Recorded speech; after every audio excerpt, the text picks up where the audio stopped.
2 Chronicles chapter 36.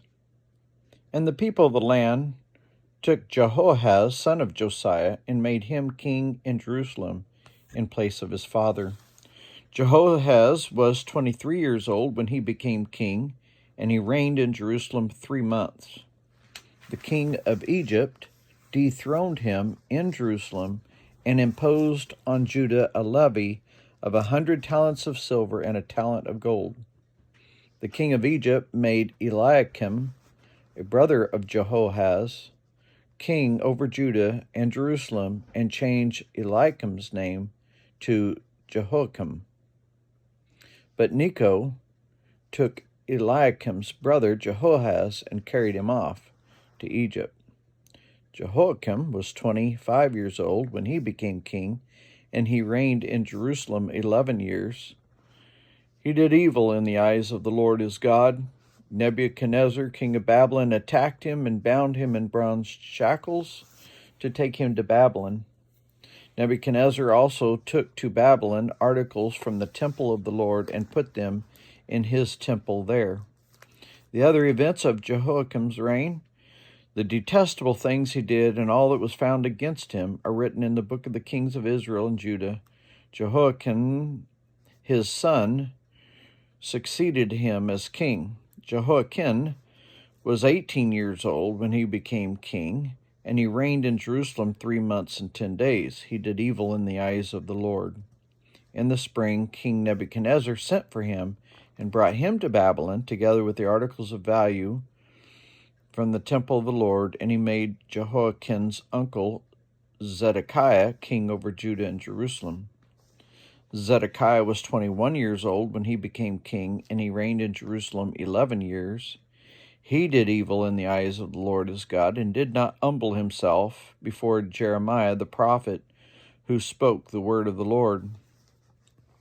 He also rebelled against the king Nebuchadnezzar, who had made him take an oath in God's name. He became stiff-necked and hardened his heart, and would not turn to the Lord, the God of Israel.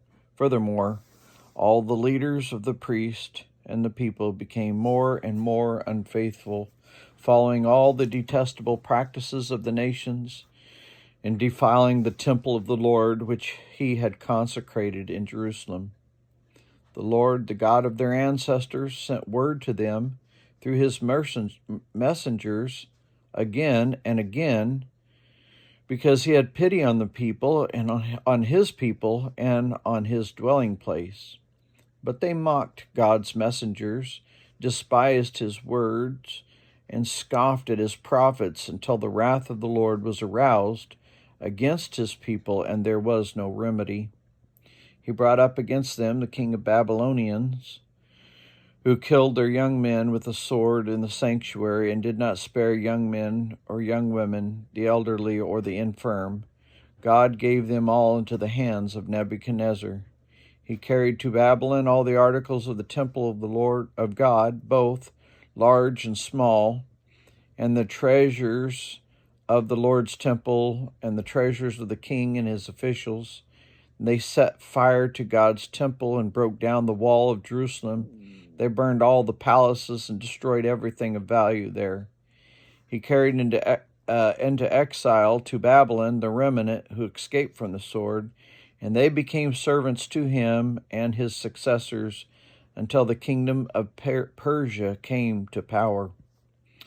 The land enjoyed its Sabbath rest. All the time of its desolation it rested until the 70 years were completed in fulfillment of the word of the Lord spoken by Jeremiah. In the first year of Cyrus, king of Persia, in order to fulfill the word of the Lord spoken by Jeremiah, the Lord moved the heart of Cyrus, king of Persia, to make a proclamation throughout his realm and to put it in writing.